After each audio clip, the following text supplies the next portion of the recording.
Takže čau lidi, já vás vítám u dalšího videa. Dneska to je poděkovačka nebo děkovačka za překonaných 5 odběratel. Nevím, jak se to dokázali, jste úžasný a doufám, že dosáhneme i jakoby víc odběratel, aspoň těch 20, ze začátku takhle.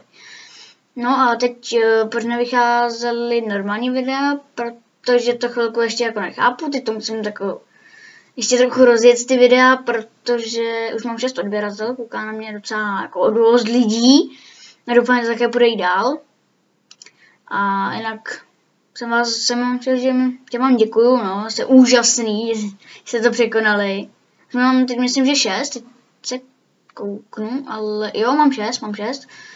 A doufám, že to půjde aspoň do té 10 nebo i výš. Protože to je, nechápu, jak jste to dokázali. Asi se vám moje videa líbí. Teda, musím to nějak udělat, protože tam nějak blbne ten zvuk. Ale to blbne jenom kvůli tomu, že já to prostě tam vždycky zmáčknu zvuk, tady na tom, co mám, tady mám dole. To mám takový tlačítka, tam se zvyšuje a snižuje zvuk. A já se ho tam většinou, jak to tam ladím, tak většinou se mi vypne jako mikrofon. To není vůbec dobrý, protože v půlce videa to není vůbec nic slyšet. A to je špatný. A to bude asi všechno pro tady to video. Doufám, že se vám líbilo. Doufám, že překonáme víc odběratel. Aspoň těch 10. A já se s vámi loučím a čau.